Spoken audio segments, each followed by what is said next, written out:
ಮಾಡಿದಂತಹ ಅಭಿಮಾನಿಗಳಿಗೆ ಅಶ್ವಿನಿ ಗೌಡ ಧನ್ಯವಾದಗಳನ್ನು ತಿಳಿಸಿದ್ದಾರೆ. ಇನ್ನು ಬಿಗ್ ಬಾಸ್ ದಿನಗಳನ್ನು ನೆನೆದು ಅಶ್ವಿನಿ ಗೌಡ ಭಾವುಕರಾಗಿದ್ದಾರೆ. ವೋಟ್ ಮಾಡಿದಂತಹ ಪ್ರತಿಯೊಬ್ಬರಿಗೂ ಅಶ್ವಿನಿ ಗೌಡ ಧನ್ಯವಾದ ತಿಳಿಸಿದ್ದಾರೆ. ತನ್ನ ಜೊತೆಗಿನ ಎಲ್ಲಾ ಸ್ಪರ್ಧಿಗಳಿಗೂ ಧನ್ಯವಾದವನ್ನ ತಿಳಿಸಿದ್ದಾರೆ.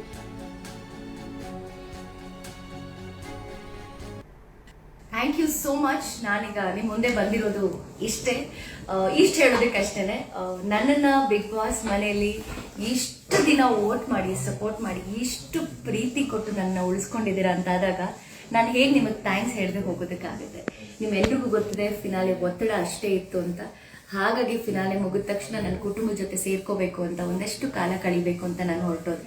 ಖಂಡಿತವಾಗ್ಲೂ ಸೈಲೆಂಟ್ ಆಗಿ ಹೋದೆ ಅಂದ ಮಾತ್ರಕ್ಕೆ ವೈಲೆಂಟ್ ಆಗಿ ವಾಪಸ್ ಬರಲ್ಲ ಅಂತಲ್ಲ, ವೈಲೆಂಟ್ ಆಗಿ ವಾಪಸ್ ಬಂದಿದ್ದೀನಿ. ಇನ್ನೇನು ಒಂದಷ್ಟು ಇಂಟರ್ವ್ಯೂಸ್ ಕೊಡ್ತೀನಿ, ನಿಮ್ಮ ಮುಂದೆ ಬರ್ತೀನಿ, ನಿಮ್ಮೆಲ್ಲರ ಜೊತೆ ಇಂಟ್ರಾಕ್ಟ್ ಮಾಡ್ತೀನಿ.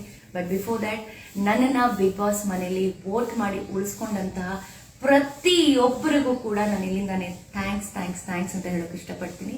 ಆ್ಯಂಡ್ ಆಲ್ಸೋ ನನ್ನ ಕರ್ನಾಟಕ ರಕ್ಷಣಾ ವೇದಿಕೆ, ನನ್ನ ಕುಟುಂಬದ ಗುರುಗಳಾದಂತಹ ಅಣ್ಣ ಟಿ ಎ ನಾರಾಯಣ ಗೌಡರು ಮತ್ತು ಇಡೀ ನನ್ನ ಕರವೇ ಕುಟುಂಬದ ಸಹೋದರ ಸಹೋದರಿ ಎಲ್ರಿಗೂ ತುಂಬ ಥ್ಯಾಂಕ್ಸ್. ಆ್ಯಂಡ್ ಆಲ್ಸೋ ಸುದೀಪ್ ಅಣ್ಣ, ನಾನು ಹೇಳ್ದಾಗೆ ಬಿಗ್ ಬಾಸ್ ಮನೆಯಲ್ಲಿ ನಮಗೆ ಕಣ್ಣು ಕಾಣದೇ ಇರೋ ದೇವರು ಅಂತಂದರೆ, ಬಿಗ್ ಬಾಸ್ ಕಣ್ಣು ಕಾಣೋ ದೇವರು ಅಂತಂದರೆ ಅದು ಸುದೀಪ್ ಅಣ್ಣ. ನಾನು ನಿಮ್ಮನ್ನು ಗುರುಗಳು ಅಂತಲೇ ತೊಗೊಂಡಿದ್ದೀನಿ. ಯಾಕೆಂದರೆ ನಮ್ಮ ತಪ್ಪನ್ನ ನೀವು ತಿದ್ದುತ್ತಾ ಇದ್ರಿ. ಥ್ಯಾಂಕ್ ಯು ಅಣ್ಣ. ನಿಮ್ಮ ತಪ್ಪುಗಳನ್ನ ತಿದ್ದಿದ್ದಕ್ಕೆ ನಾನು ಅಲ್ಲಿ ಫಿನಾಲೆವರೆಗೂ ಬರೋದಕ್ಕೆ ಸಾಧ್ಯ ಆಯಿತು. Love you and thank you so much Sudeep ಅಣ್ಣ. ಆ್ಯಂಡ್ ಎಲ್ಲ ನನ್ನ ಕಂಟೆಸ್ಟೆಂಟ್ಸ್ ಯಾರು ನನ್ನ ಜೊತೆ 23 ಜನ ಟ್ರಾವೆಲ್ ಮಾಡಿದ್ರು, ನನ್ನ ಏಳು ಬೀಳುಗಳಲ್ಲಿ ನನ್ನನ್ನು ಬೆಂತಟ್ಟಿದ್ದಾಗ್ಬೋದು, ನನ್ನೆಲ್ಲ ಛಲ ಹುಟ್ಟಿಸಿದ್ದಾಗ್ಬೋದು, ಅದರ ಕ್ರೆಡಿಟ್ ನಾನು ಎಲ್ರಿಗೂ ಕೊಡ್ತೀನಿ.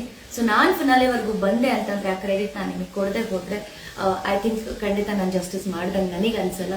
So thanks to everybody. ಯಾರು ನನಗೆ ಬಿಗ್ ಬಾಸ್ ಮನೆಯಲ್ಲಿ ನನ್ನ ಜೊತೆ ಒಂದು ಕುಟುಂಬದ ಥರ ಇದ್ರು ಪ್ರತಿಯೊಬ್ಬರಿಗೂ ನಾನು ಥ್ಯಾಂಕ್ಸ್ ಹೇಳ್ತೀನಿ.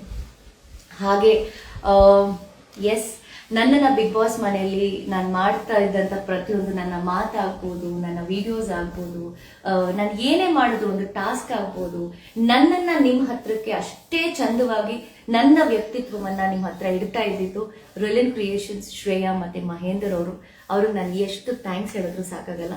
ಬಿಕಾಸ್ ಅಶ್ವಿನಿ ಅಷ್ಟು ದಿನ ಜರ್ನಿ ಮಾಡಿದ್ದೀನಿ ಅಂತಂದರೆ ನನ್ನ ಬೆನ್ನ ಹಿಂದೆ ಯಾರು ನಿಂತಿದ್ರು ಅವರು ನಾನು ಮರಿಲೇಬಾರ್ದು. ಸೊ ಡೆಫಿನೆಟ್ಲಿ ನನ್ನ ಬೆನ್ನ ಹಿಂದೆ ಶ್ರೇಯಾ ಆ್ಯಂಡ್ ಮಹೇಂದರ್ ಖಂಡಿತ ಇದ್ದರು. ಆ್ಯಂಡ್ ನನ್ನ ಫ್ಯಾಮಿಲಿ ಇತ್ತು. ಹಾಗಾಗಿ ನಾನು ಯಾವತ್ತೂ ಕೂಡ ಅವರನ್ನು ಮರೆಯೋದಿಲ್ಲ. And I trust them. ಇವತ್ತಿಗೂ ಈ ಕ್ಷಣಕ್ಕೂ ಅವ್ರಿಗೆ ಅವ್ರು ನನಗೆ ಮಾತು ಕೊಟ್ಟಿದ್ರು. ಬಟ್ ಆ ಮಾತನ್ನು ಅವ್ರು ಉಳಿಸ್ಕೊಂಡಿದ್ದಾರೆ, ನನ್ನ ವ್ಯಕ್ತಿತ್ವನ ಎತ್ತಿ ಹಿಡಿದಿದ್ದಾರೆ. So thanks to them. And ಇಡೀ ಕರ್ನಾಟಕ ಜನತೆ ನನ್ನನ್ನು ವೋಟ್ ಮಾಡಿ ಸಪೋರ್ಟ್ ಮಾಡಿ ನೀವು ಅಲ್ಲಿ ತನಕ ನನ್ನನ್ನು ಕರ್ಕೊಂಡು ಬಂದಿದ್ದೀರಾ ಅಂದರೆ ನಾನು ಆಲ್ರೆಡಿ ಗೆದ್ದಿದ್ದೀನಿ ಅಂತಲೇ ಅರ್ಥ. ನಿಮ್ಮ ಮನಸ್ಸಲ್ಲಿ ಒಂದಿಷ್ಟು ಜಾಗ ನನಗೆ ಕೊಟ್ಟಿದ್ದೀರಾ ಅಂದರೆ I am very happy. Thank you. Lots of love. And ತುಂಬ ಜನ ಕೇಳ್ತಾ ಇದ್ದಾರೆ ನೀವು ವಿನ್ ಆಗಬೇಕಿತ್ತು ಅಂತ. ನಾನು ಆಲ್ರೆಡಿ ವಿನ್ ಆಗಿಬಿಟ್ಟಿದ್ದೀನಿ. ನೀವೆಲ್ಲರೂ ಮನಸ್ಸನ್ನು ಗೆದ್ದಿದ್ದೀನಿ ಅಂದರೆ ನಾನು ಆಲ್ರೆಡಿ ವಿನ್ ಆಗಿದ್ದೀನಿ ಅಂತಲೇ. ಕಪ್ ಒಬ್ಬರಿಗೆ ಸಿಗಬೇಕು. ಸೊ ಹಾಗಾಗಿ ಕಪ್ಪನ್ನು ಯಾರೇ ಗೆದ್ದಿದ್ರು ಕೂಡ ನನಗೆ ಖುಷಿನೇ ಇದೆ. ನಾನು ಸೋತಿದ್ದೀನಿ ಅಂತ ಖಂಡಿತ ನನಗೆ ಬೇಜಾರಿಲ್ಲ. ಬಟ್ ಗೆದ್ದಿರೋಂಥ ವ್ಯಕ್ತಿಗೆ ಇಲ್ಲಿಂದಾನೇ ನಾನು ಆಲ್ ದ ವೆರಿ ಬೆಸ್ಟ್ ಅಂತ ಹೇಳ್ತೀನಿ. Good luck. ನಿಮ್ಮನ್ನ ಮೀಟ್ ಮಾಡಬೇಕು, ಫ್ಯಾನ್ಸ್ ಮೀಟ್ ಮಾಡಿ ಅಂತ ಕೇಳ್ತಿದ್ದಾರೆ. ಹೇಳ್ತೀನಲ್ಲ, ನಿಮ್ಮಿಂದಾನೇ ನಾನು. ಸೊ ಹಾಗಾಗಿ ನೀವು ಯಾವಾಗ ಹೇಳ್ತಿರೋ, ಎಲ್ಲಿ ಹೇಳ್ತಿರೋ, ಖಂಡಿತ ನಾನು ನಿಮ್ಮನ್ನು ಭೇಟಿ ಮಾಡ್ತೀನಿ.